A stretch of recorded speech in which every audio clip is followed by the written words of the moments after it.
Yeah, why not 6? Yeah, fucking lay on the table. Come on in. Come on, Mary. Chris, it is good to see you, my man. And good to see you too, man. What is Hoodneck? Who are you guys? What's this all about? So I'll give you a little introduction for everybody who don't know what Hoodneck is. My name is Chris Allen. I'm an Army vet from Galveston, Texas. This is my Director of Agriculture. Ernell Mayberry has his degree in Biology and Chemistry from Prairie View, HBCU down in Texas. This is Frank Avery, my Director of Field Operations. Frank's an expert outdoorsman, fishing, hunting, cooking as well. He's also a former tight end for Texas A&M. So we got a nice little tight team. End. Oh, yeah. Frank was 3-star coming out of high school, Frank. Yeah. One of them ones down in Texas. Awesome. But Hoodneck is a play on words with being from the hood and being a redneck. Bridge between two stereotypes that society tries to separate. And I'm here to put an end to all negative stigmas placed upon them. Well, we're here to put an end to all negative stigmas placed upon them. 501c3, where we pretty much just teach people how to fish, farm, and hunt. Been doing this since 2017 when I got the service. Been tax exempt since 2020 and been doing it since. What made you want to start it? When I got the Army, man, I was still kind of trying to decompress, man, trying to figure out what I was going to do with life and stuff like that. Frank was a part of another hunting organization where they took veterans out on hunts and whatnot. And he had took me on the hunt. We went down to Uvalde to hunt some exotics and stuff. We didn't get nothing, but it was still a good time. And man, I was like, man, I need to do this. And it was just like a light bulb went on. I was like, man, this is helping me relax so much. Like this is what I want to do now that I'm out the military, you know. And it is interesting the time that you spend out in nature with guys. I mean, the hunting or shooting something or catching the fish, like that's great. But I mean, for me coming into hunting, and I'm so passionate about hunting, and so I spend half my life now hunting 6 months out of the year. But yeah, I remember all the times with my buddies. Like, I remember a lot of the shots and stuff. That's cool, but it's just that adventure and being out in nature. Frank, that what you love about it too? I love it, man. The brotherhood, and shooting shit with everybody, you know, hanging out. It's just a good camaraderie. Yeah. I know we got Jordan into hunting a couple years ago, and he is nuts about it now. Yeah, he just went to Africa with us over to my place there, and Jordan got a crazy bag now on his list of hunts, man. I be seeing him. Yeah, he's stacking them up for sure. Yeah, it's pretty good now. Yeah, interesting because I think Jordan and I grew up in about the same place, you know, in Atlanta, and like it's interesting to think, like me growing up in the South. I don't know if anyone from like New England would like just all the stereotypes, you know, like me growing up in the South and our family being from South Georgia, and it's. You know, and how old are you, Frank? You 35, 36, excuse me. 36. Just turned 36. Young man, still. Well, me being 50, you know, and in Atlanta, especially, like race was still a divide when I was a kid, you know. And, like we lived next door to the government housing, but it was still, you know, it was such a divide in Atlanta. And had I not had family that lived in the country, like you go to the country, and I wouldn't think about this, but it's like, it was way more integrated than, but it's like, Black people in the South hunt and fish and are rednecks. And I don't think people here would know that. Not at all, man. I got a redneck, red bone uncle from Mississippi who drink moonshine by the gallon. Like, hunt, fish, do it all. Missing teeth, like a redneck. You can see him. Yeah. Like, you're a redneck. We were just talking about Xavier Leggett or whatever, talking about eating raccoon. I eat coon. If you ain't never had a stewed coon, you don't know what you miss. Cooked down with some sweet potatoes. Oh, man, slow roasted. Oh, yeah. Let Frank whip it up. I'm trying to tell y'all, man. All right, we'll there ain't bad food. It's just bad cooks. That's all it is. I can make anything taste good. That is a gift as well. It is. Just wait till you eat it. You're going to be so happy. We call him a Frank. Like, when we got a Frank. Like, his name is Frank. We're like, man, we got a Frank. I don't know what y'all got over there. We got a Frank. We have a Nasipo, and she is incredible, and it's the same way. So the natives in South Africa and the South are the Xhosa people, and the Xhosa women are all, you know, it's like not that different than the South where we're from. The 300-pound women, you know they can cook, and that's her. Got that elbow. The ain't elbow. That's the one. Recipes. She cooks so good. The Xhosa women, like bread is their specialty, and then like desserts, and that's how they're all like so huge. But I go over there and climb mountains and hunt for 5 or 6 weeks and gain weight. What? Yeah. I wish. So we have a freak, but she's got a prettier smile than y'all's freak. Yeah. No. We're gonna have to put them head to head. So okay, with what are you guys doing with Hoodneck? So we've been since I last talked to you. Well, I kind of updated you, but man, we on the property. Man, we on 15 acres. Man, we have a range where we put up. We shoot pistols, we shoot rifles up to 250 yards. We're right by the National Wildlife Refuge, so we get some deer. But lately, the hogs have ran off all our deer, so we've been getting the hogs on the property. That's fun. We're hunting the hogs. We got goats. We got chickens. We're selling rainbow eggs and stuff like that. We're using the goats to teach kids about agriculture business. We do work with the Houston Livestock Rodeo, so just getting kids in the ag. But yeah, we're teaching them about boar goats, the chickens, the turkeys. Finna get our rows and our gardens and stuff growing to teach them about growing your own fruits and vegetables. Teach them how to cut in That's the property, wonderful. make your own money, and fill your stomach up for free. Getting them. We already got the hunting stuff. We just got a little hunting lease in Cleveland, Texas. It ain't big. We probably shooting by 50 yards, but for new hunters, it's perfect because we get even more hogs. Yeah. But we just get new hunters out there. So many people want to deer hunt and all this, but the laws, regulations, states, and fees, just teaching them about that. Well, knowing somebody that can take you is because it's because you just never exposed to it in your life. And now, so that's a great thing to do. It's a wonderful gift, I think, to give someone, is to force someone that doesn't care anything about hunting or fishing or that, make them go out with you and spend the time. We getting the people who do care, man. We've turned down more hunters than anybody I know because we can't take. It's only us three. It's always two at a time. Or we have work schedules and families and stuff as well. So when we're working with them, we get these new hunters out there. They don't know anything. They'll come out to our range and our ranch, and we'll get them outfitted. We'll put them on a rifle, teach them how to shoot, teach them what just the basics. Going through whatever we go through because we're hunting instructors with Texas Park and Wildlife, and we're hunting masters as well with TYHP. So the two big organizations with the state. That's wonderful. Are you getting a lot of help from the state? They asking us for help. Oh, wow, really? Yeah, they asked us for help, man. So we turned down more hunters than anybody I know. Are you guys focusing on children or everybody? Men, women, and children. Right. It's cool to get I noticed when I started doing silencers a long time ago, even with my daughters, for instance, they would never shoot a gun if it didn't have a silencer on it. But they love shooting because of that. But that's the easiest way to get women into shooting is the silencers. I think. I was gonna say I told them about it too, but every year Wyoming does the governor puts on a women's hunt for antelope, and I was at it this year. We brought a silencer to Mary O'Neill, the one from Country Outdoors and it was the most organized, well done kind of event that I'd seen, and I think it would be really cool to sponsor them. I talked to them a little bit, but sponsor like 5 or 6 guns for these women to shoot because Mary was shooting a fix with a trash panda. I would love it. Let's do it. And it's cool. They teach all the women how to hunt, process the meat, do everything so that because there's a lot of women there that are on scholarships. They either are widows or single mothers or whatever, and now they know how to provide for their family through hunting and some of the ag stuff as well. But super cool. And I was like, it would be cool to have because they all wanted to shoot Mary's gun. Because it was the only silenced gun. Yeah. So it'd be cool to get them 5 or 6 they can keep, set them up the same way, and then all the women can use those. We should do it. I love when, taking Amy and Tori, 2 women that work here, to Africa, they just started shooting and now hunting since they have come to work here, and they are so into it. It's nice taking that. My hope is they're going to get other women into it and stuff as well, but both of them, I think, shot animals. Amy shot a blessed buck at 860 yards this trip, first shot, and Tori shot something. She shot an animal that's in the mountains there that's maybe 60-pound animal, so a small animal at 780 yards or something. So we're talking about they're embarrassing us half the time now. But it's so cool to see that, and it is interesting. Thinking about kids into it, but I didn't get into hunting till I was 30 something.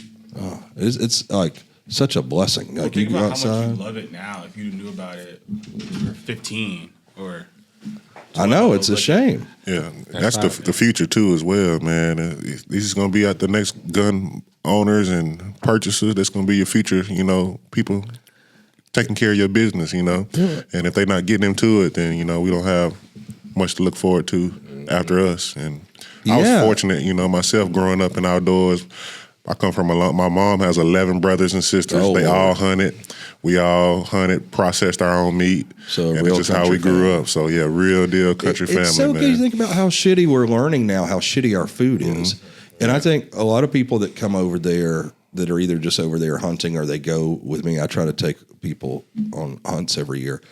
And a lot of people will comment, Americans, like how much better they feel over there. And it's like, okay, because all the meat we eat is we shot within the last couple days and it's all free range. And then all the vegetables, they've got a big garden there on the property, and those Casa women take care of that thing. And so all the vegetables, they're not using any Miracle Grow or any of that stuff. It's like everything is just organic and all natural. And you do feel so much better, just like within a week of eating clean like that's that. That's what we're put here to do. The most natural thing you can do is hunt and grow your own fruits and vegetables, man. Grocery shopping isn't natural. We didn't get on this world with grocery stores. That's man-made. That's a quote, in Donnie Vincent, one of his videos, a hunter that's got great YouTube videos on his hunts and all, and him talking about, that whole thing and the anti-hunting stuff. It's like, if you're alive today, somebody in your family was a great hunter. Yeah, so excellent hunter. Yeah, because think about how hard it would have been 1,000 years ago to hunt really a hog. Stalking. Yeah. What? Oh, ain't no way. Barefoot. Oh, ain't no way. Deal with obesity. Yeah, I mean, right. I mean, look at what a problem that is in America. Yeah. And just having all these processed foods. I think there's a different, there's not as much of a stigma on hunting anymore either. I think it's because we talked about it a little bit, but like historically, all the hunters that you see on TV or whatever, it's old dudes, old rich dudes, kind Old of the white foot. men, it's all you see in those videos. And like, I mean, I grew up here, so like we only really have whitetail, turkey, that kind of stuff. But I've hunted I've gone before that, but I've hunted myself since I was 10 years old here. So 20 years hunting every year here. But for like most of like late junior high, most of high school, I would not talk about it because I was like, I don't want people to think I'm a redneck. Like, when I was a kid, living in the city, that's what I thought too. Only rednecks hunt. Right. Like, I didn't no one had ever explained, and some of it's hard to explain. Like the experience you have hunting, and then like the feeling too. Now, like, oh, now this is what we're going to eat the next couple of days, and how great. We should play the video right now of when my man shot his first deer, and we're gutting that thing. And the Chris Tucker eyes popping out of his head. And you've come a long way, Jordan. Long buck fever. That dude cut the guts, though. That was a rough one. Yeah. Understandable. Yeah. It was cold and that just steaming. Yeah. Man, that's what Mayberry's going through right now. He's been processing these last few hogs and stuff, and I was just trying to tell him, I was like, man, just cut the butthole out, and drive it out, and then get esophagus, and it'll all fall out. And I was showing him videos last night because they doing it the rough way. They almost pulling out each organ at a time. And I was like, man, it's all connected. You get up in there, you can get in between those tissues and stuff like that, and then it all you comes can pull out. it all out. What's amazing in Africa, like how fast the track is. Yeah. Whitey can give you directions and clean the rifle and gut at the same time. He doesn't even think about It's it. like by the time I clear my rifle, Yeah. he's done. I'm like, Yeah. Yeah, it's crazy. Yeah. You know what helped me too is like during COVID, them jamming that thing down my nose or whatever. Because I had to get I wish I hadn't gotten the poke, but I could for the first year or so that you couldn't go to Africa without it, and I didn't realize I could afford that thing, but I got the Johnson and Johnson. But every time I'm going back and forth, they make you test like the first year and a half or whatever of COVID. So they're jamming that thing all the way down your throat for that first year. That shit like it's here. So I haven't had a sense of smell for like 2 years now. Man. And guts don't bother you at all when you can't smell it. It doesn't bother me at all. I can't smell any of it ever. So let me see. All right, so just the fact that we on this topic, it made me think. So like even with everything that we speaking, with the hunting and all, and I come from inner city Galveston. My first time ever hunting was Chris. He took me on a duck hunt, and even on that, I got my first shot. It was about 40 yards out, a little something. It was nice. It blew my mind, and that was good for me. But then even like you say with the guts and all, they had me de-breast my own bird myself. And Good. It was a little barbaric, had to pull the feathers back, pull it back.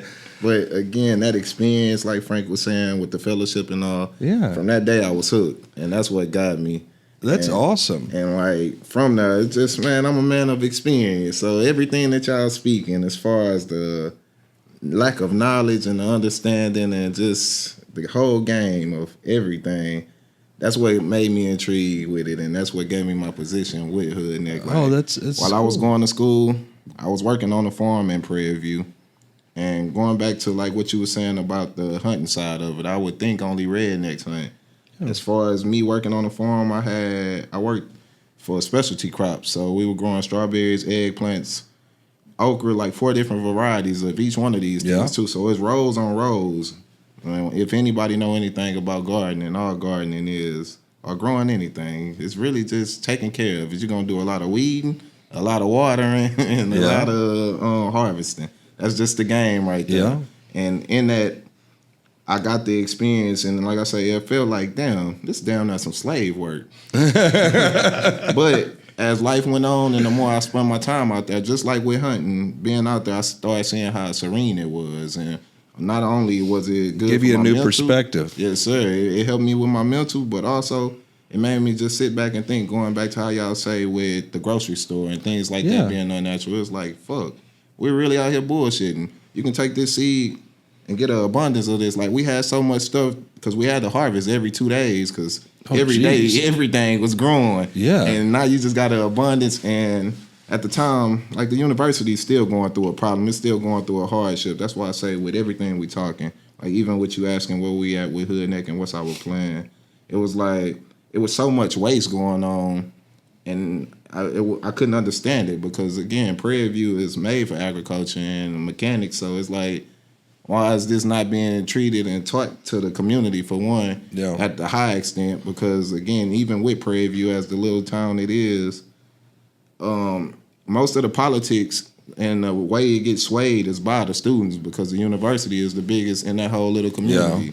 So it's like, why are these children not learning? Going back to us in agribusiness, why is this not being taught? Like, it's ridiculous. All that of these it's things this is an economic issue right here. And again, forget just helping Prairie View. This is going to help Texas. This is going to help the whole state if we can do it the right way. So, like, just that perspective is what I took with the growing. Like, a lot of people always ask me how I know how to grow. Do I grow weed? Like, I will. That's what I say to Jay because of his hair, too. It looks like he would smoke all the weed. Jay doesn't do any drugs. I don't even drink. I don't know. And I'm a cash crop man. Well, like, again, eventually I would, but I'm not about to mess with something that coming back to where we come from. We come from the South. Well, that's enough trouble for me. Like, I deal with enough other trouble to add on to my plate. So does it make you feel? I'm gonna ask you this because this is something that happened to me.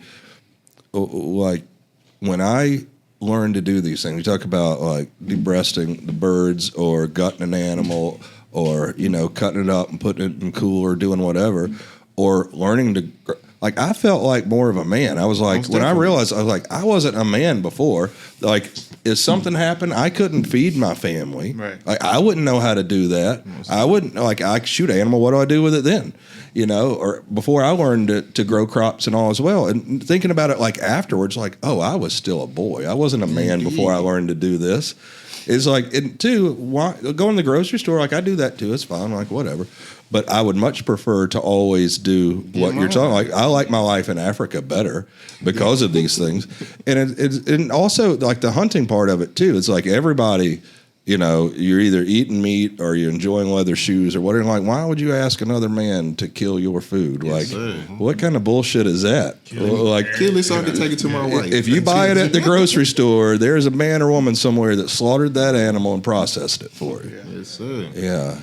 So that's a perspective for me. I'm always so interested in seeing the different ways people do things. Like the way that, like, we were in Texas earlier this year, and we shot a couple deer, and then the way they did it, we didn't dress them in the field. We brought them back. They hung them upside down, so head down, and they started doing. I'm watching them like, that's so strange. It doesn't even make sense to do it that way to me. No, to me either. Because then, like, while they were doing that, we had one on the ground. I'm like, fuck this. I'm just going to unzip this thing myself and do it, whatever. Like, just to save time. Cause I'm like, oh, I know how to do this. Like, I don't know. I'm going to get in your way if I do it your way. So I'm just going to do it my way. Like, if you watch CT or Whitey or any of those guys, that's their living and they've been doing it for 30 years. You just field dressing on the ground? Oh, yeah. Yeah. I like, because I mean, I'm from Maine, so it's woods and, knolls and everything. So wherever I shoot, I'll try to drag it so its ass is downhill.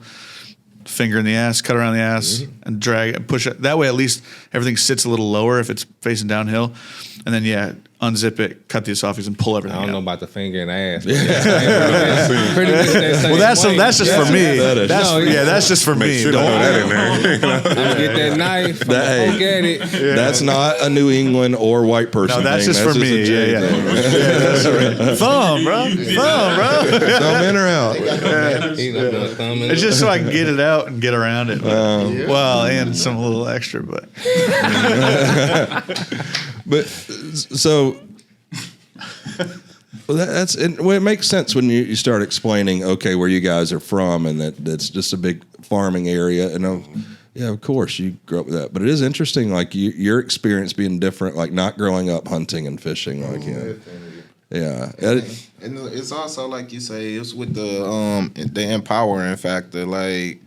The fact that I learned something new, that's the type of man I am. It's about experience, man. And that's wonderful. And the fact that I learned it and I know how ignorant I was, I would love to get that to the other people. Because like you say, it's, man, my mom, my stepdad, my little brothers, they've been doing country things since I was a little kid. Horses and all that, breaking horses, all that. But they were doing more trail riding. They wasn't doing any rodeoing. And me getting a prayer view to my uncle, he was like, we don't trail ride, we rodeo. And from there, it showed me the difference. And that's when it took my brain. And like I say, from there, it was, how can we make everybody else get to this? Like, this is a whole nother world. There's so much opportunity and things like that. And that's what really blew my mind. And like, with my part in Hoodneck, this is, man, it's the empowering factor because, like I was telling Jay earlier, I plan to be a philanthropist, man. Like, again, I know what I didn't know, and every day I wake up and I learn something new. I know what I done learned, and I see what it done for me to where, I don't know, just extending that is my plan, and pretty much I know that's Chris' plan. That's why he pulled me a part of it, because he know what we got planned.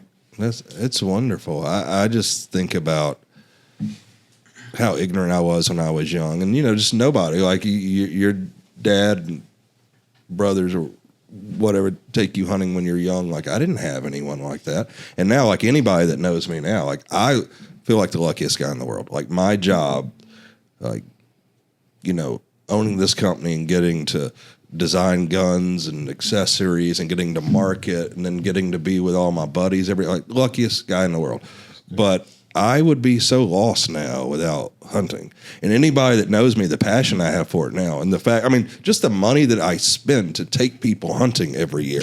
Like the money I spend in Africa every year. But man. But because it's that. But you given so much time and energy to it. Like, that's a resource you could put somewhere else. And you couldn't do it if you're not passionate about it.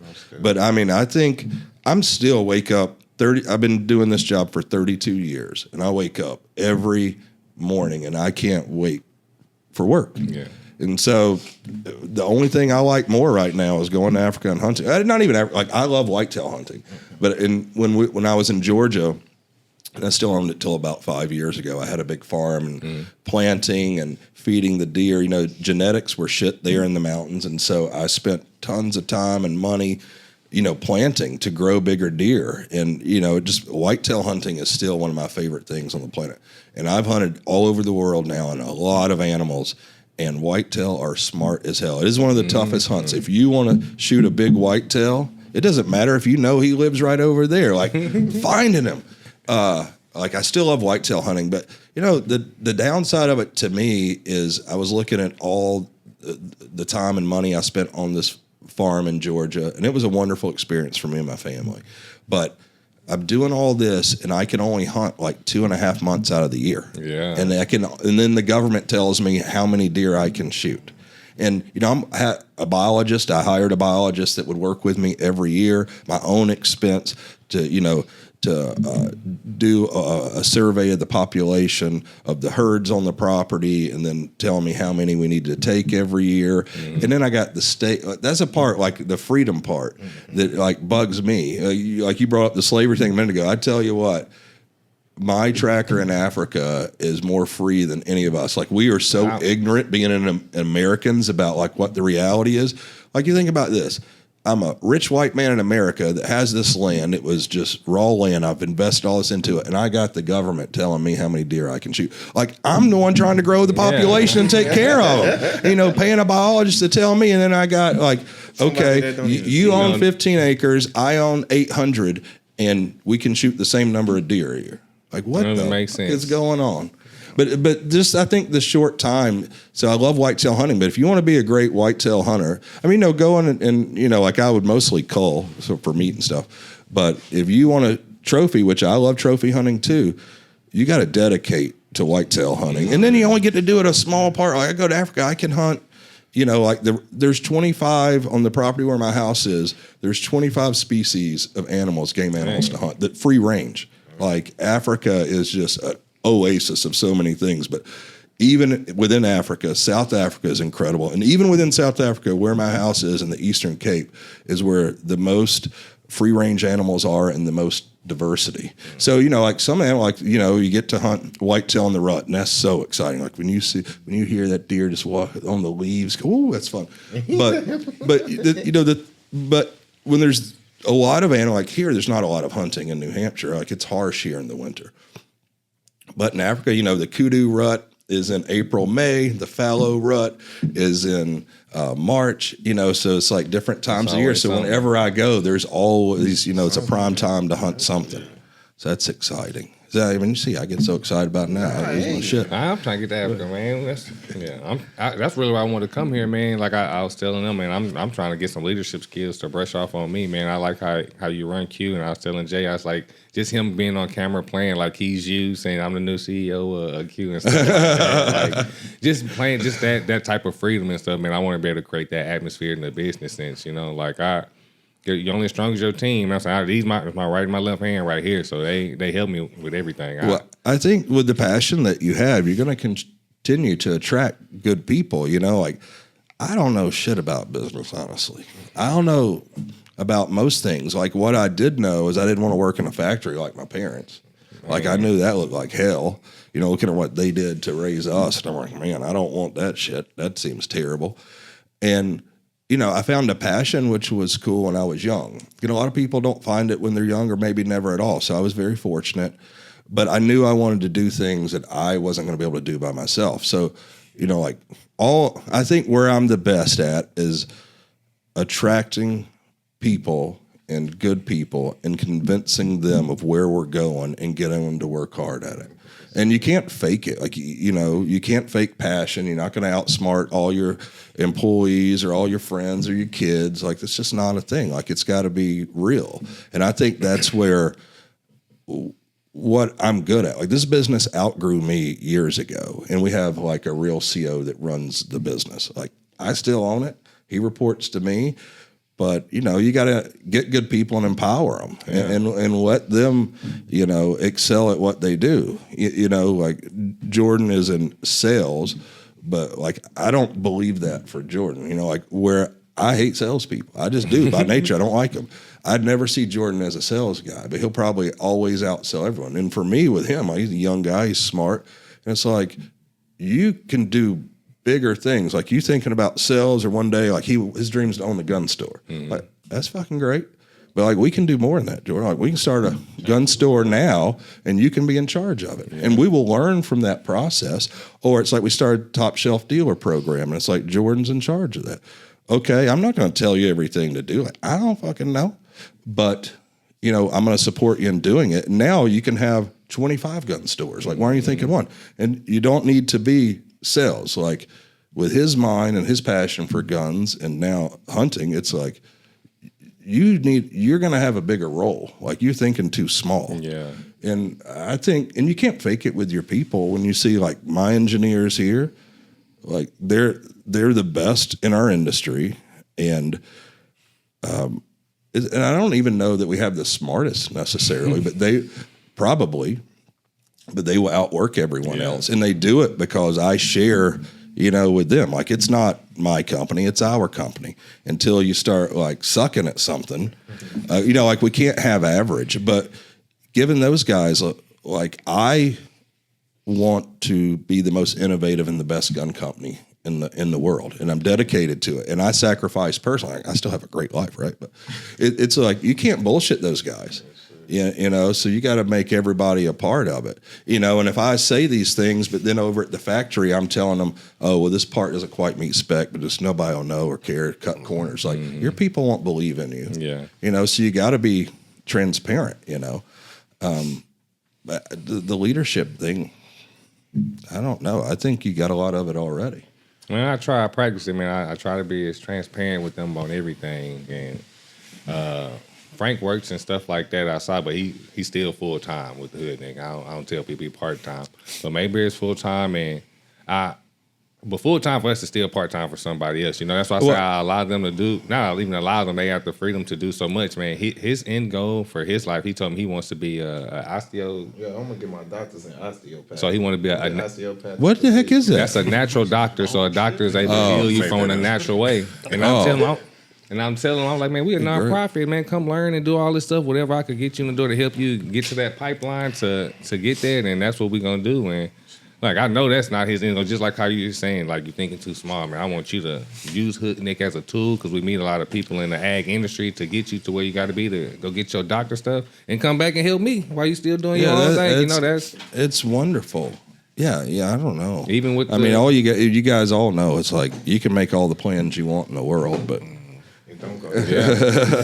Yeah, it does it for me too. I think just that the vision, being supportive, doing things together. Like, I know when we started this, like, I own 70% of this company. I funded it. After the first few years, I sold off 30% to investors to raise money so we could keep going. And originally it was okay. So now I owe these guys. And but they're bought in. They invested in me and this concept and what we were doing. And then it's okay. Well, in 5 years, we'll look at maybe where we are and should we sell it, or 10 years. And we're exceeding expectations. And now I get none of that pressure. Yeah. And I just tell them, I was like, well, if somebody needs out, that's fine. I'll buy you out. Like, I'm not selling this company, because it's, just always learning and being honest about myself. I tell you, that's something hunting is giving me. It's like just that solitude, and you get some isolation, and you can get rid of all that noise in your head, and you're just hanging out in nature. And I was in Africa last year, I think, and we had a couple offers on the company, and I always have to, like, my investors, when we get an offer, anything like that involves the business, I obligated to share it with them. And it's interesting, like, they've been so supportive of what we're doing. And, the first time they're just like, look, if you're done working, fine. We appreciate everything you've done. It's a great return on our money. That's great. But they all just said, we aren't interested in selling. It's like, if you're done, then we're done. But if you're not, keep going. And it's like, oh, well, can we get to this size? Can we get to 100 million? And then it's like, man, I can't even imagine it. And now it's like, okay, in 5 years or in 10 years will be 300 million. Yeah. And it's like, we're never going to accomplish what I would dream of accomplishing, but that's great. That's still a win. Mm-hmm. It's like we stay true to this. We're going to be the most innovative and the highest quality gun company to ever exist. And we'll be leagues ahead of everyone else, but we'll never get to where I want to. But to me, that's still a win. But that's just how that's how goals doesn't go away. Keep setting goals. Once you achieve them, set a new one. It's gonna come today. It's gonna come one day where you're not going to be able to achieve whatever goal when you get to that level. That's the end goal. That's where it come from. Yeah, it's just like manifesting all these things, and I think that you can do that, and that's an awesome thing. Like if you want to be a loser, just think you're a loser, and you will be. If you want to be successful, just decide that's what you're going to do. It doesn't mean you see the path. Like, taking opportunities, but But man, I appreciate you coming up here and just learning from others too. And I appreciate you having me. That's why I'm trying to be an innovation pimp, man. It's like you, man. You had in your bio when I first met you some years ago, and I was like, man, I'm really trying to change the world, man. Like I say it a million times, but that's awesome. That's my goal. Having like, that, we all want to. Like, having that mentality. You can see him talking to him. You can see he wants to. But you know what's awesome about that, and what I was fortunate to learn, I think, at a young age, it's very obvious now with social media. But when somebody wants to change the world, boy, you get some haters. And everybody wants to tell you can't because they're afraid to do it. Because that's what I see now. Like I look at, for our industry, I get a lot of hate, but I talk a lot of shit. I love it. Yeah. But like, it's like, yeah, it just fuels me. And like, I know you're jealous of my life. You earned the right to talk the shit, though. That's what I'm saying. What have you done, man? People got to be realistic about life. And yeah, who are you to judge me? Yeah, to tell me I'm wrong on something. I was like, man, I put in the time, work, effort, and real blood, sweat, and tears and stuff. I almost lost my hand on this Hoodneck shit. Just like even starting from nowhere, man. Like 2017, 2020, now you go to 2020. I would not think we would be on a farm right now. We got an acre, 15 acres. We got animals. We farmers. We cowboys on some. That's for awesome, real. For man. we're taking new hunters out of the stuff. He's my protege. Like I started. He was the first person. He's never been hunting anything.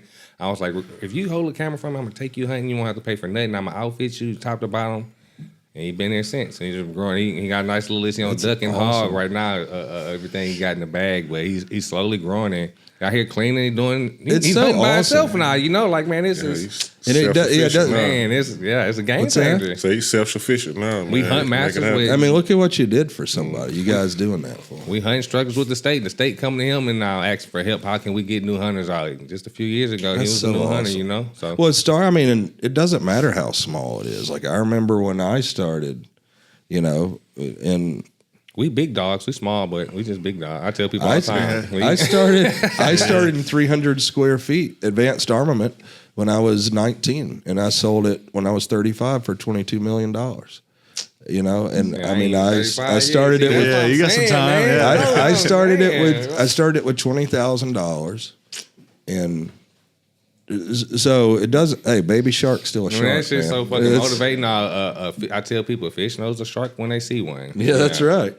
Well, the big thing with you too, and I mean, you can see it with you guys as well, and even just you learning to hunt and do all that. Like the big thing with you is why not? Like, and we talked about it with like a small example being the 5.56 honey badger, like 9.69 inch barrel, and everyone telling you, well, we can't do below 10.5. Why not? Like, and I think a lot of the issue with change, and people are always like, oh, well, people are adverse to change, but it's because they don't have that mentality of why not? Because we've been told so many times, even indirectly, like, oh, well, everyone knows it's this. Well, why is it that? And you question why it is that. And I don't think everyone is wired to question that. And that's what separates Q from everything else is why not? Why can't we do that? Interesting. Don't tell me why we can't do it. Tell me what we need to so we can. I was telling the earlier. confidence. We were talking about it earlier in the black community, man. That's what really got Hoodneck going because in the black community, you don't post no guns. Don't take no pictures with no guns. Don't post it. Don't share it.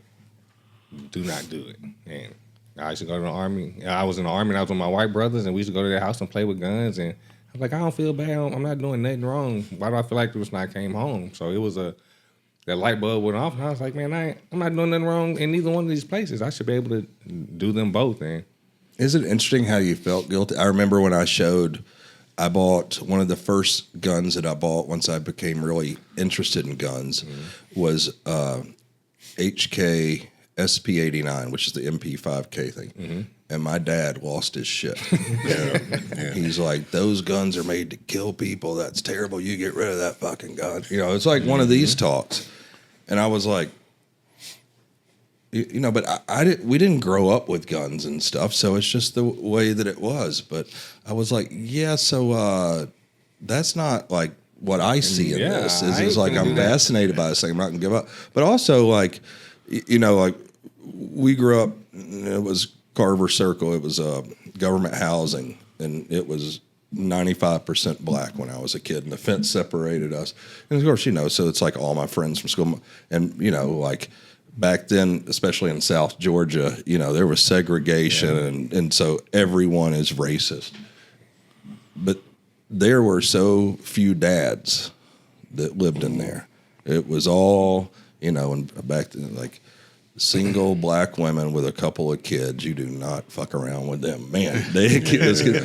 But see that, and my dad was in and out of our life most of my childhood as well. But I think like my confidence, my mother just decided she was, like in retrospect, looking back at life now, she just decided she wasn't going to be beholden to a man or rely on a man.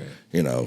Her dad, and she probably married someone like her dad that just didn't, wasn't committed to family and all that shit. And she just had the confidence that like, fuck this, I'm going to do it myself. Like my boys aren't going to go without, she wanted to make sure we could have new clothes. Just shit like that, because I never thought anything about it, but it was important to her for us to have new clothes. And I was like, when I'm young, but then you get older and you realize, and you talk to other family members, like your mother never had new clothes until she was a grown woman. Yeah. And so she was picked on when she was a kid and shit. Right. So, but I think I got like my confidence from like my mother she was strong and she wasn't going to take no. And if she had to do it herself, that was fine. But I think that's where I'm just like, I'm smart enough to know that I need smarter guys to work for me, and I'm smart enough to know that if we work, like, we can do the best thing. There's just a man just like me putting his pants on one leg at a time that made the AR-15. Yeah. Like, why can't we make it better? Bullshit, we can't. And it's like if we're willing to commit to it and sacrifice, like, we're going to do it. Mm-hmm. That's why we bridge builders, man. People always say white and black people don't hunt. Man, you can look on our website. You'll see a duck hunt where it's us, a Filipino kid, a white guy, a Asian guy, a black female, and I forgot who it was, but somebody asked me, man, whose child is this? I was like, man, it's daddy white. I don't know, just because he's Filipino don't mean he can't have a mixed daddy or something like what he's just Filipino. Filipino, so he can't hunt? Man, it was crazy, man. We get all type of stuff, man. Everybody do it.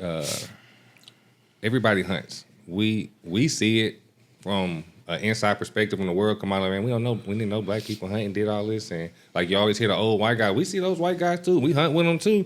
We also understand that all old white guys don't want to hunt with us as well. But we're just trying to be those bridge builders to just show people that hey, there are people out here that are trying to help. That are more like minded than you think. You just gotta. We're here to help you facilitate that and put you in those positions to find those people and do those things so you're not out here scared, man.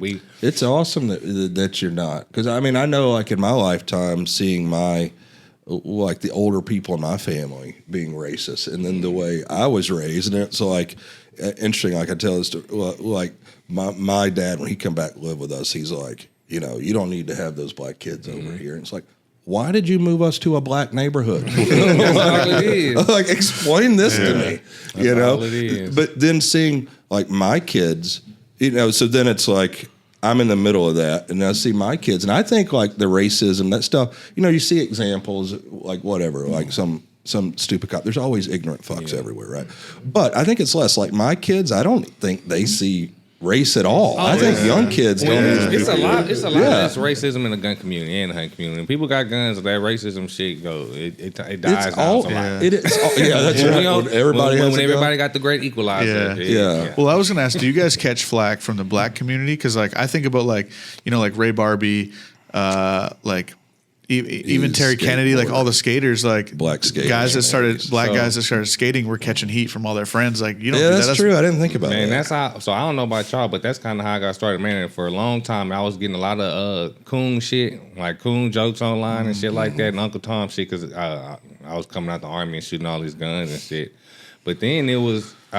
That's really how we got started, man. I was trying to go on a hog hunt. I just got the army. I was going on a hog hunt with one of my white friends. He's Dutch, 100% Dutch. He's an immigrant. Long brown hair, long beard and everything. But they hog hunt up in Needville. And I was trying to get our friend Anthony to go. And I was like, man, let's go hog hunting. He was like, man, I'm not doing this white people shit. I'm not going out there. I was like, you tripping. I'm going to go hog hunt. Let's go kill these hogs. And he was like, no. So he didn't go. And I ended up shooting a hog. And this was 2018. I had put it in these Facebook groups. It was a black hunting Facebook group. And I was like, man, I just want to do Hoodneck shit with my friends. And I posted a picture just like that. And that's probably the most viral thing I've ever done to this day. Probably got 100-something thousand likes, comments, shares. People saying, I want to do Hoodneck this, Hoodneck that. Man, I love Hoodneck. Put it on the shirt.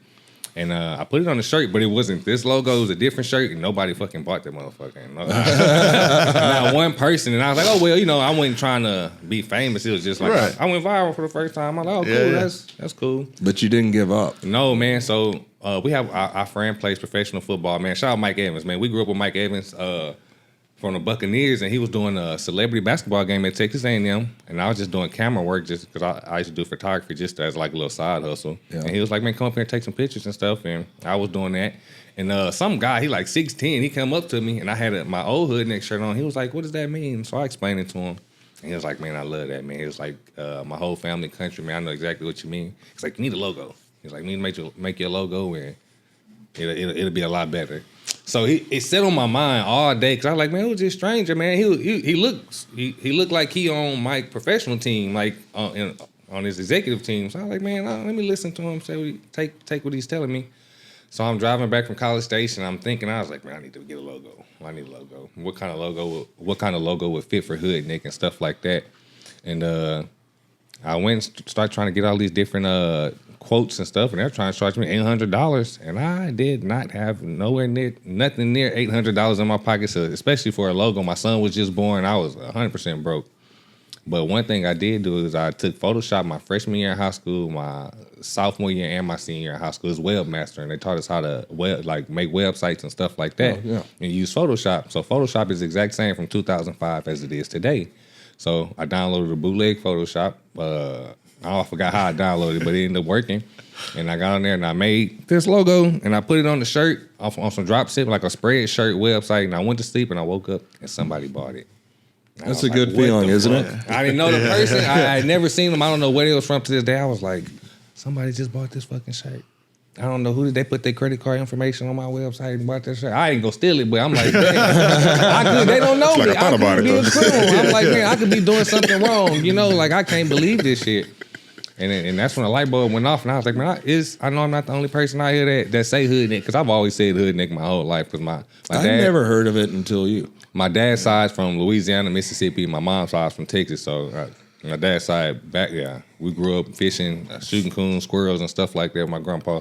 So I'm a Hoodneck, man. I grew up a little different from a lot of people. I used to Galveston's an island, but as soon as you cross the bridge, we're in the country. So I grew up in the garden where my granny growing fruits and vegetables.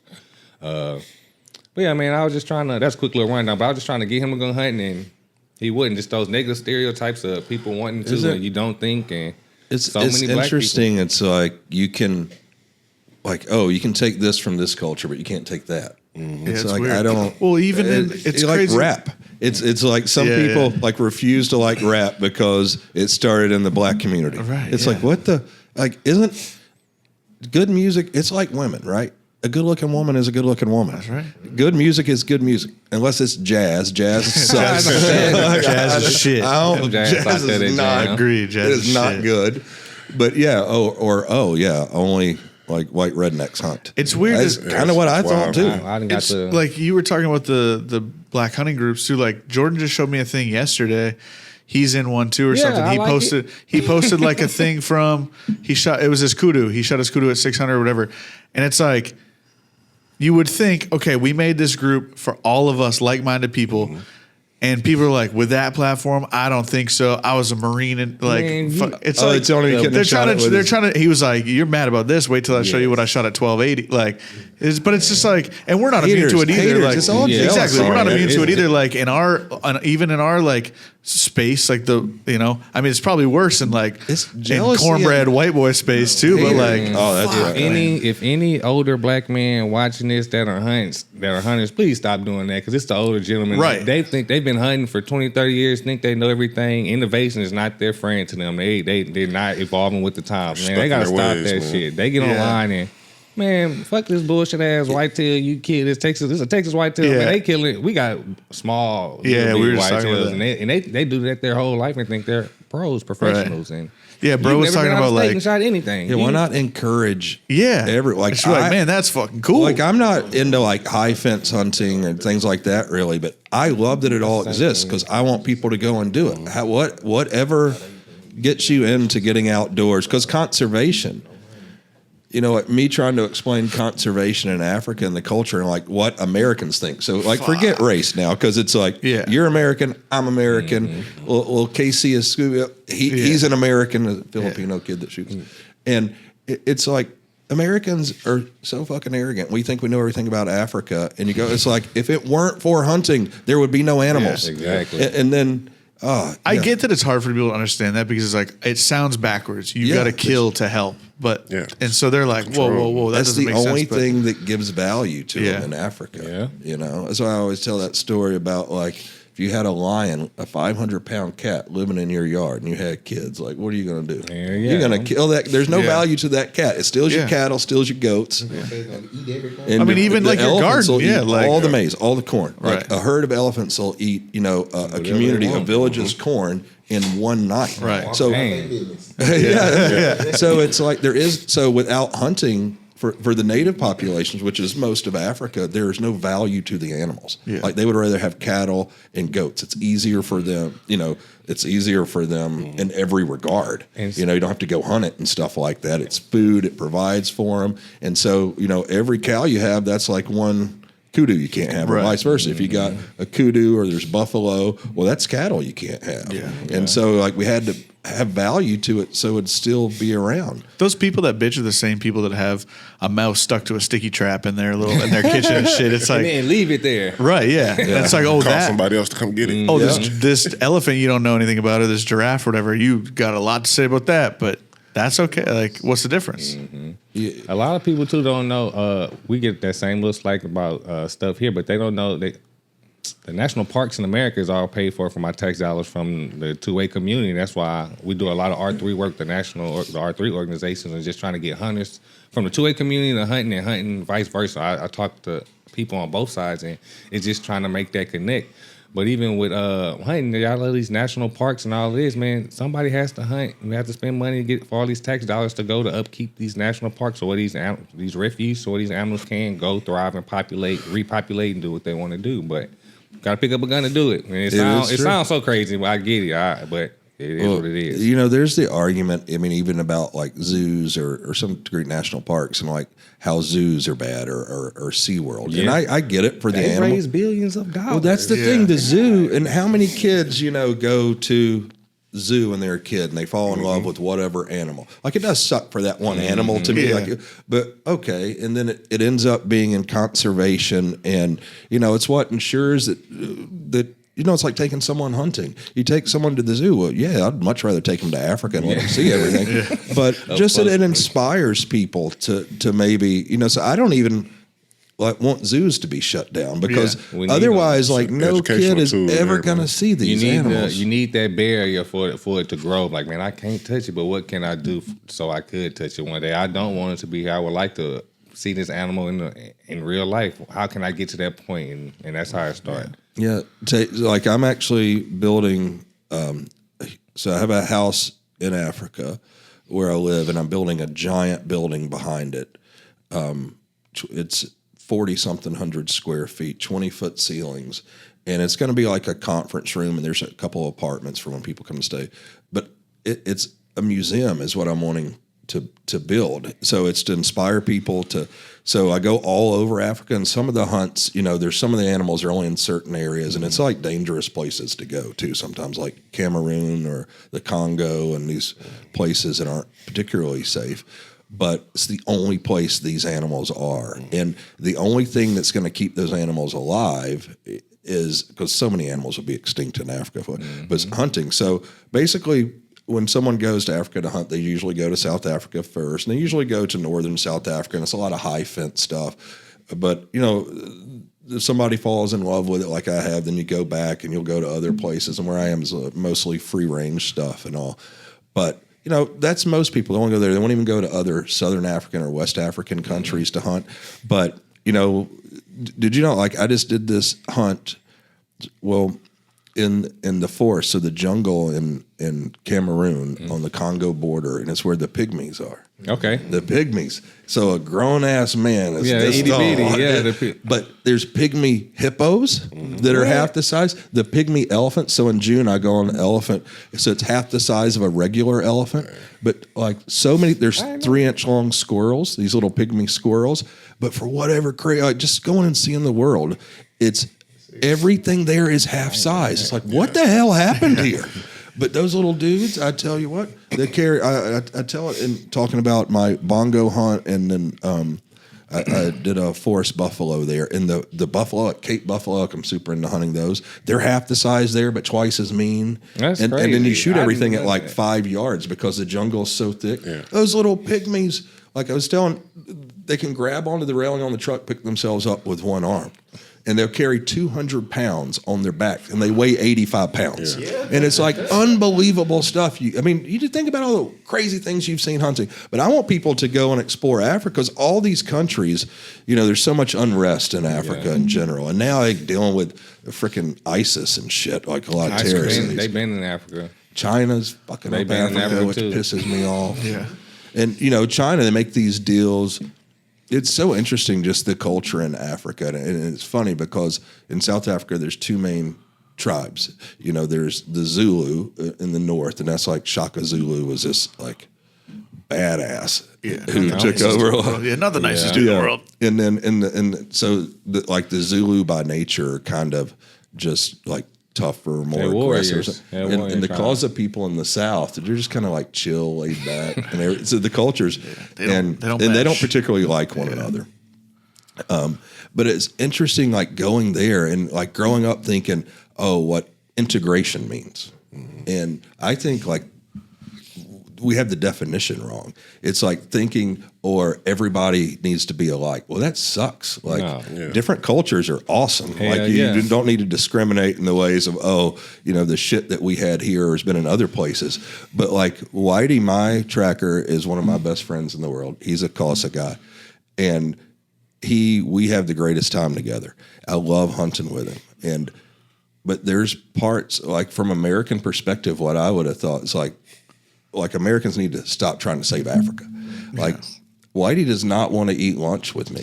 Like we hang out and all, but he does it and it's interesting. It took me years to kind of figure it all out, but they like their culture and want to preserve it. Like we would think, Africans, it's just disadvantaged and they want our lives. White guilt. They do not want our lives. They don't even want to own like a ranch. Like he loves being outside and he loves nature, and it's all he's ever done. And he's in his mid-40s now. And he feels like the luckiest guy in the world, and he doesn't want more stress. And I'm like, man, you guys figured it out. Yeah, that's it. Like, for him, he's the luckiest guy in the world. He's got a healthy family. He can feed them. He can clothe them. His kids are getting educated, and he gets to work outside every day. Do what he wants. And he does not want the responsibility of other stuff, because to him, it's just he wants to play soccer on the weekends. He wants to do what he wants to do. And that's it. He wants to like help raise his granddaughter. Like that's like to him, he's like, why would you want? Like it doesn't even make sense. And that's where I just I'm becoming all African. I'm over there, and I'm like, this makes so much more. And then I'm like, this is why I love being over here, because America has got like, and that's where it's really easy for me too, with like the social media comments. I'm like, like Dave Chappelle saying, like, it's not a real place, idiot. It's not at all. I say all the made time. up, man. That shit is not real. You see what I want you to see. Right? Yeah. You believe what I want you to believe. But I mean, it's for me, it's my fascination with Africa right now, because I was actually, when COVID happened, I was looking at ranches in Texas. I was going to buy a ranch in Texas, and I wanted to do it because I wanted a place where there's pigs, and also between, like, I was looking west of Austin down to Rock Springs, so in that area, kind of the hill country, but a little west. Yeah, I love it out there, and I had several trips to look at ranches out there. Then COVID happened, and then the ranches are 3 times the price. So that's where I was like, I'm really rich in Africa, like I can have a nice place there. We made the most money we've made for COVID hit. Like, we poor as hell. We're poor. We can't afford it. Dang. It was, Man. Yeah, Texas went nuts. But that's what so I wanted to place there because it's like, when Texas, I just love Texas in general. And it's like the weather's good in that part of Texas.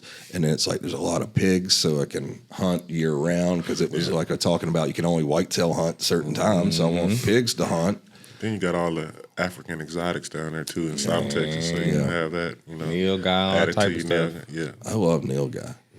I get to hunt. That's his thing, right? Oh, there. you do too? Yeah, my folks, they go the Arrowhead Ranch down in South Texas in Edinburgh area. They just bought that. It's like 10,000 acres.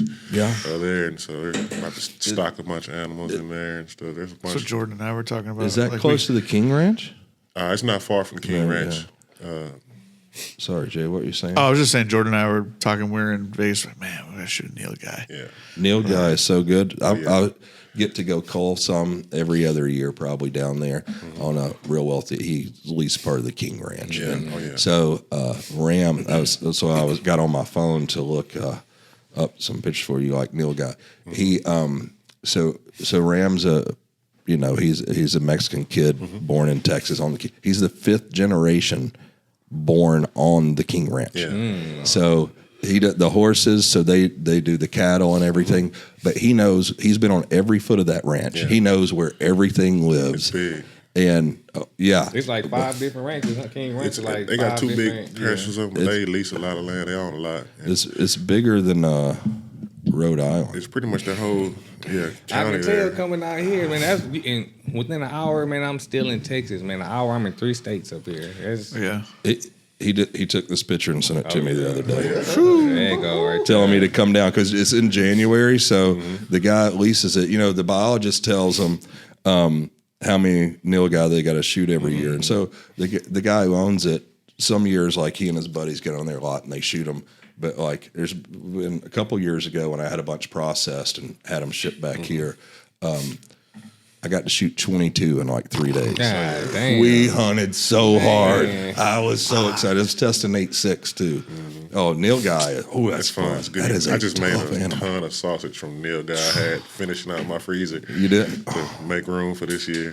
It's so good. That's the one thing we haven't had in the freezer here in forever is that like jalapeno cheddar Neil Guy sausage. Yeah. The last time I took Man, I gotta let Frank get you one and cook it up, man. We gotta make something happen. the tamales, the women at that processor make are so good. It's funny, the last time, we got a lot of freezers here, so when we hunt here, we just get stuff processed and all employees can take whatever they want. But I actually spent, I think it was $6,000 having those Holy shit. tamales made. Dang. And here, The tamales didn't last very long either. They did not last very long. Good, man.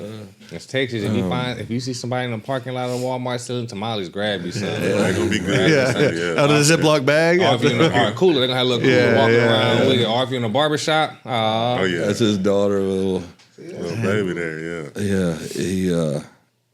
He's got this funny thing too.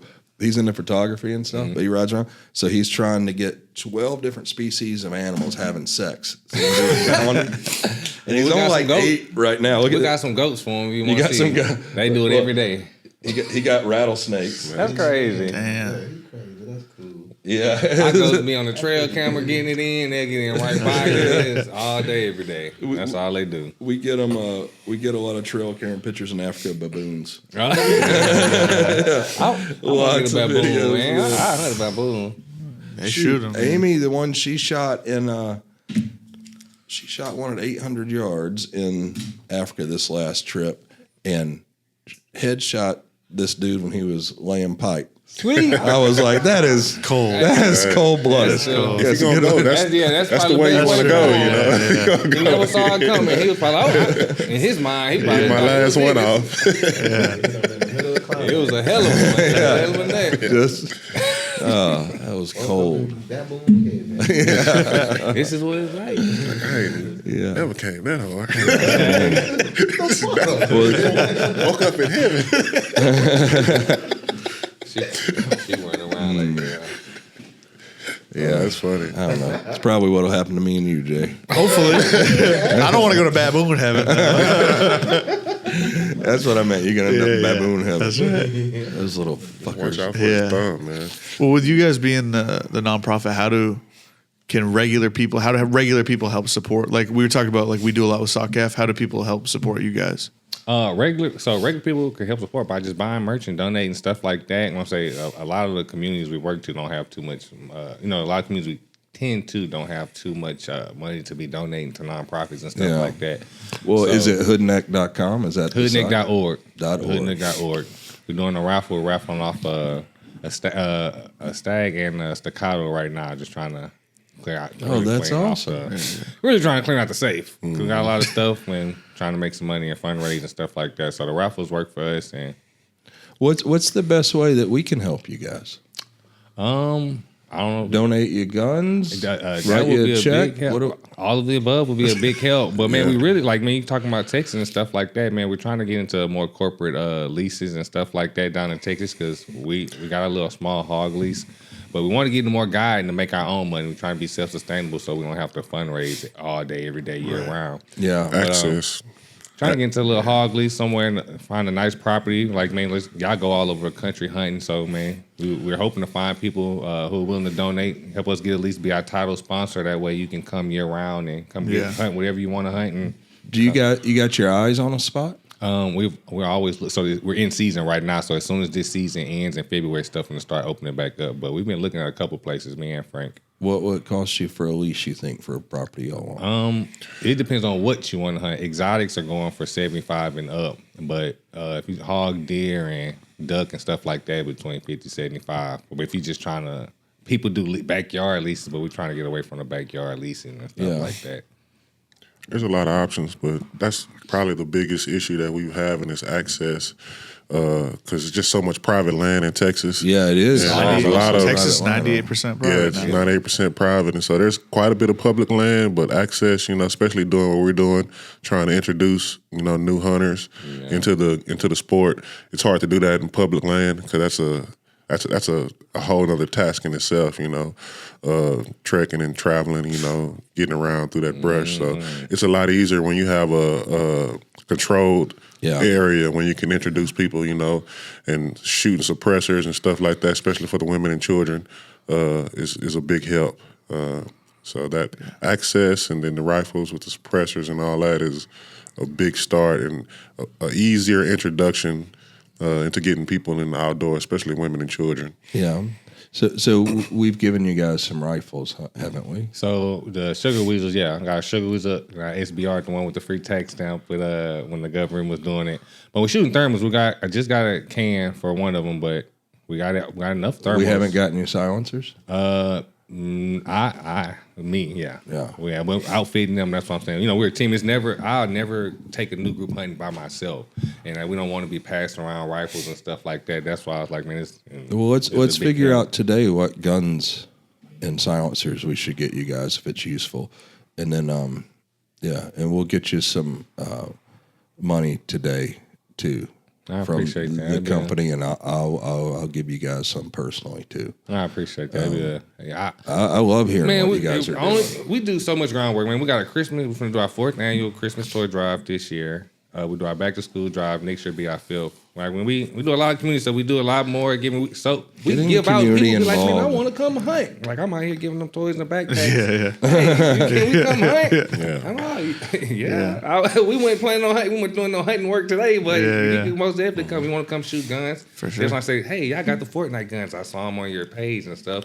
Black Rambo's a good friend of ours. He went viral on Black Rambo page, like 20 million views.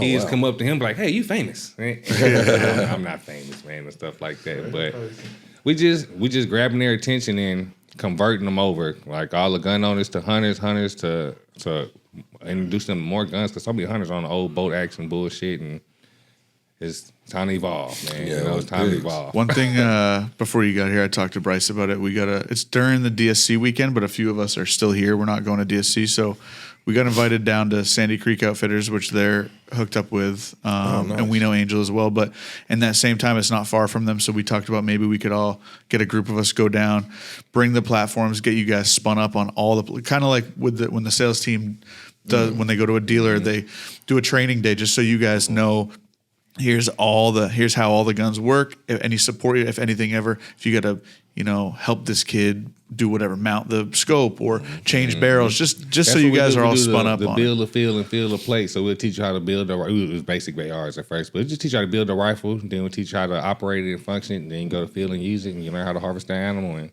well, the community aspect of this is awesome, and it's like Karate Kid, wax on, wax off. Like, get those people doing work, they're learning stuff, and then because the game get to go hunt or whatever. It's one thing to just send you the guns, but then for us to be there and say, like, here's the. Yeah. It's kind of like when you do you do the customer build. You're doing it with engineer that designed it.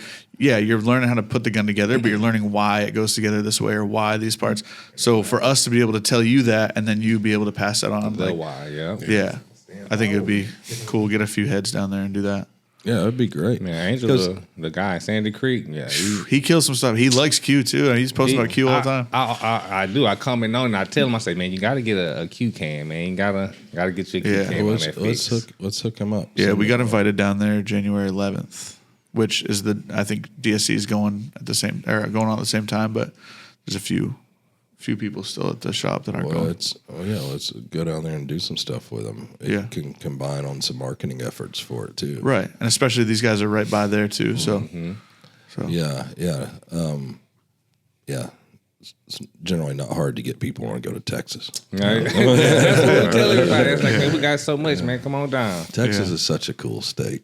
You guys got to work on your roads a little bit, but man, you right about that. You right about that. That beat up your car. Whole undercarriage. I've been changing tires year round. So, where we at with the conversation too? I just wanted to put this input because it all is still tied together. But pretty much what I was telling Chris, like. The R3, we went to that little R3 symposium, a little get together up in Oklahoma, and what I got out of that, because again, being with him, man, I just go. I'm a man of balance, man. I just see what's going on and I see where it works. Just like I say, where we at now. But when I went on that, I didn't really know what we were going for, but I seen, like, I don't know, I got the feel. And it was dealing with the 2A, so I knew it had something to do with that. And it was more of the political side of 2A, I guess you would say. And like good old boys or old hunters and things like that. And one thing they brought up was how the industry, like right now, they trying to figure out how to, the R3, the reactivating, recruiting and retaining everybody and getting them back. But also, when it comes to hunting, like everybody keeps expressing, it's like a closed gate system. So all those people that got the property or that's been in it, they're dying off. And that's the problem they're having. So now we having problems with that conservation and the taxes getting in because a lot of people not getting hunter educated. So a lot of people want to go hunting, going back to the inner city and all. Want to. Access, just never understood it. And that's why we do what we do. Also with y'all and being innovative and everything y'all speaking. From y'all side of it, they were showing the sales being up, especially by younger kids and things like that. But still, nobody getting hunter ed and things like that. So... like with us being here, one of the things I wanted to make sure we tried to solidify, and I have talked to Chris about it, was figuring out how we can make that bridge for y'all and us. Because again, for us as a whole, as Americans, that's what we need. Like how can we better each other? And like you're saying, all of this education, taking the gun, showing the mechanics, showing the empowerment. That's just like again how we grew up. I never thought I'd ever get a can. That's Grand Theft Auto, all these Grand Theft Auto. I just didn't think them things that I was going to, I had to go to the Army to dare even get a tax something closer, like just not knowing. And we went to the NRA convention. We had a booth there when it was in Houston. People talk to us crazy, all types of things. And it's like, I understand what y'all are saying about a gun can kill, but that's a tool. Just like any other tool, like a bat can kill. Yeah. And again, I'd rather be shot with AR than hit upside the head with a fucking metal bat. Like, that's just that. And it's like, again, however we can put all those things together, that'll be the biggest thing. Because again, we see the necessity. And like how you saying with Africa and everything, man, my biggest thing is all the pain we deal with here in America. And it's all self-inflicted. And it is. We have the greatest country on the planet, and we're doing everything we can to fuck it up. Yes, sir. It's such a shame. And even on the hunting side, too, like, we talked a little bit about the different communities. Like, historically, the hunting side is like, yeah, we want everyone to hunt. but you're not getting access to my area. Like I gotta hunt or this. or you have to do it my way, Yeah, or just whatever the thing is. But the community part I love because like our federal government's too big, makes too many decisions. Like communities should be making decisions. It's something that I've learned over the last like 25 years of doing okay. Is there's probably not a day that goes by somebody doesn't ask me for money, and so I used to be. I think I'm still as generous, but I'm choosy now, and so you just learn over time. I was just ignorant to how people really are. And it's not everybody, it's not most people, but like I look at this is a way if somebody has got something personal going on, ask me for money. It's the way I look at it now. Because like I got a big heart and I want to help everybody, but you only got so much. Yeah. It is like if your family is refusing to help you, and look, there could be an issue. Like we don't all have great families. Might have burnt that bridge. If your church won't help you and your community won't help you, then I probably shouldn't help you either. So the community part to me, it's an interesting part. Like going back to Africa, like, oh yeah, there's laws and rules and stuff there, but it's not. Communities make their own, like villages make their own rules, and that's how they live by. And that's right for those people. And like being a stupid American and then spending so much time over there now, you see like, oh, these people have been this way for thousands of years, and it works. That's why they don't need anybody telling them how. The community part, like empowering your community, I love so much because we've gotten so away from that in America. And you saw it in this election, where I was afraid of what was going to happen. And it was just like a landslide. Like people just like had enough. It's like I don't need more government. I don't need more people telling me what to do. Like I knew more about my land when it was in Georgia than the state did. And you're And the people telling you are not people that hunt. They don't know anything. They're just they're sitting there. I mean, you see it like we're in the Northeast with Maine, like an example being lobster. My family, lobstermen, commercial fishermen. There's people down in Massachusetts that are making these laws about what size lobsters you can keep, and they're restricting it even more and more. The people making those laws, they've never been on a boat, they've never caught a lobster, they don't even know how to measure that, and they're telling you what the measurement has to be, and it's like it doesn't make, and it's always that way. It's always the people. It's the same way whether it be people talking about hunting in Africa or guns are a problem or whatever. If you knew what you were talking about, you wouldn't think that way and you wouldn't speak that way. I'm so glad, especially it was just since the election just happened, it's on my mind, but how the liberals just went too far and it corrected. That what I loved about it most was I was most surprised was I think there's hope for America where I had like 1 foot in Africa already. I'm like, stuff is just getting wild. Like when I try to tell Whitey about like transsexuals, he's like, what the hell is that? When and to them they're like still fairly superstitious, and I mean they live their own. But it's like I was like, you guys have any like gay people in your community? He goes, yeah. I said, anybody fuck with them? He's like, no. He goes, but they don't like kiss in public and stuff. It's like, oh. Just wondering like how it happens in their community. And I said, and I tell him about trans people, and he's just like. He thought I was like making it up.